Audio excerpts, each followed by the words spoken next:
Potenciar a cidade de Lugo como centro de peregrinación cristiá é o obxectivo do convenio entre a Deputación e a diócese lucense. Lugo, coñecida como Cidade do Sacramento, ten como unha das súas sinais de identidade a exposición permanente do Santísimo Sacramento na Catedral. A intención do acordo é difundir este privilexio relixioso e dinamizar o sector turístico e a actividade económica da cidade. Grazas á sinatura deste acordo, a Deputación aporta 64.000 euros para difundir e poñer en valor a exposición permanente do Santísimo Sacramento na Catedral. Y desde el punto de vista del mundo y de la Iglesia, también nos identifica y nos singulariza esta realidad del culto al Santísimo Sacramento. Es sin duda único en la historia en la Iglesia universal, el privilegio que ha tenido Lugo desde tiempos inmemoriales. O convenio inclúe varias liñas de actuación encamiñadas a incentivar as visitas relixiosas á cidade. Entre outras, a contratación de bolseiros para investigar no arquivo catedralicio sobre a orixe e historia deste privilexio e a potenciación da festividade do Corpus Christi, unha das cerimonias máis lonxevas da tradición popular e relixiosa de Galicia. O obxectivo é fomentar os sinais de identidade en beneficio de Lugo e a súa provincia. Espiritual, pero tamén económico. Creo que desas cuestións que realmente nos une a todos en definitiva. A investigación, o traballo que se fará nos arquivos da Catedral e outros traballos que se marcan dentro deste convenio é unha forma de facer acción desde a Administración e tamén desde a Iglesia moi positiva, sobre todo en clave de utilidade. O acto asistiron os presidentes das cofradías da Semana Santa Lucense, que destacaron a importancia de difundir este privilexio.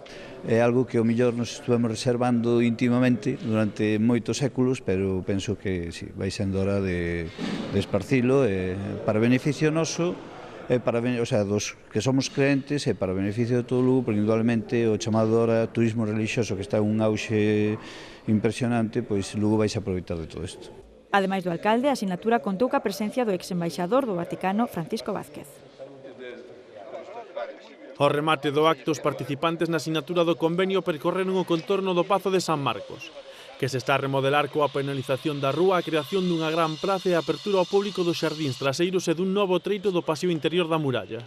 Esta actuación forma parte do Plan Urban, unhos fondos que coñece moi ben Francisco Vázquez, xa que durante a súa etapa como alcalde contribuíron á mellora da cidade herculina.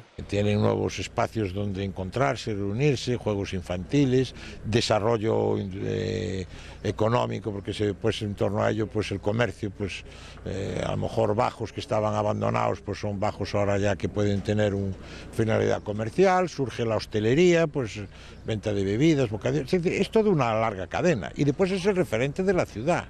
O exrexedor tamén destacou a potenciación do paseo fluvial do Miño como dinamizador da cidade. Dos ciudades, una del interior y otra de la costa, que tienen los dos paseos, las dos riberas incorporadas a la propia ciudad más largas de Europa.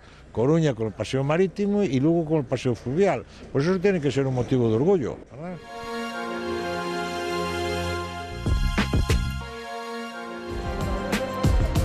A Deputación iniciou o proceso de compra dos terreos necesarios para que a empresa Pacadar construa unha das súas fábricas en Monforte e dea traballo directo a cenlucenses. O presidente provincial e 13 veciños asinaron esta semana as primeiras escrituras que seguirán formalizándose nos vindeiros días ata a adquisición do total das parcelas que superan os 100.000 metros cadrados. O organismo provincial venderá os terreos a Pacadar a 12 euros o metro cadrado en beneficio para a institución, xa que o obxectivo é o asentamento de novas empresas na provincia.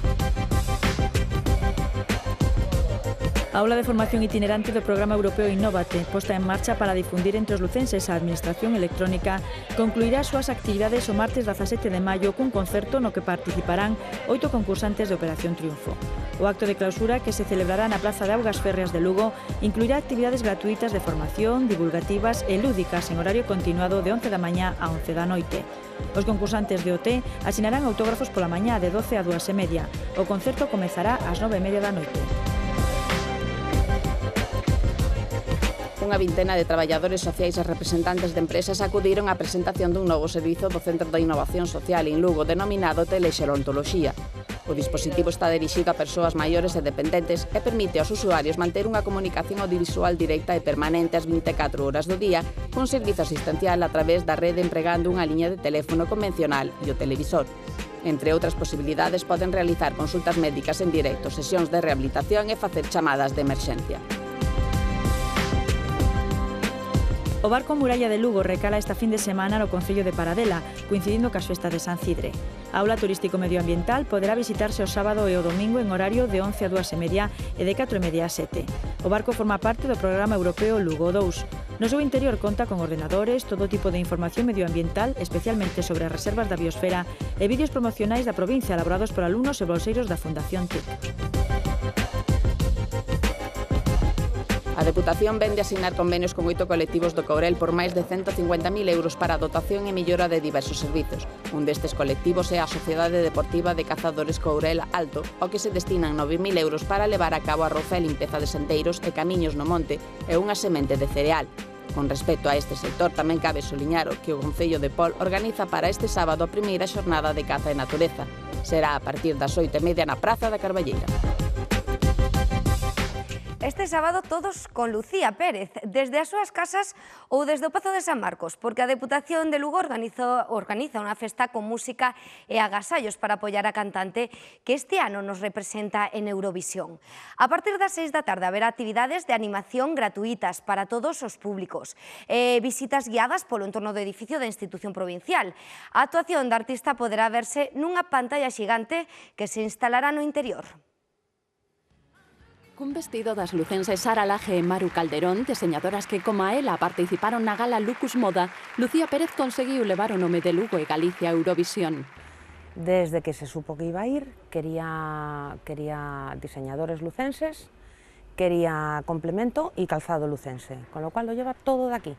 Desde o inicio da súa carreira, a cantante do Incio contou coa admiración dos lucenses e a colaboración das institucións. No podemos votar, que es lo malo. Que yo votaría 100 veces, no votaría una. La verdad es que sí.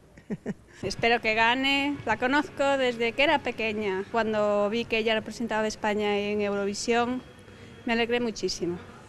Y espero que sí, se lo merece. Un apoio que tamén acadou a súa chegada a Düsseldorf. Los eurofans allí la han recibido muy bien y fue porque bueno, hay una discoteca allí en la que se reúnen los eurofans. Y parece ser que en años anteriores no había ido el participante español y bueno, tengo entendido que eso ha sido allí una bomba. O feito de que sexa a primeira galega que representa a España no emblemático concurso televisivo contribúe a que todos sigamos coa cantante do Incio. Coido que estamos ben representados con Lucía Pérez. Bueno, ben, a parte co Incio é un sitio que eu traballei ali e, bueno, estamos contentos de que sí, de que vaya unha persona así de Lugo. E chegado o gran día, todos os que o desexen poderán seguir a Lucía e participar da festa organizada no Pazo de San Marcos desde as 6 da tarde. Su familia está encantada, quiere agradecer muchísimo, porque realmente han sido un buen empujón, siempre han estado ahí detrás y siempre han apoyado mucho. Gustaríame desexarlle sorte, que gañe, e xa está. Todos con Lucía, por supuesto. A partir das 21 horas, os asistentes poderán ver a actuación de Lucía na pantalla xigante que se instalará no Salón de Actos e mesmo entonar o Que me quiten o bailao desde San Marcos.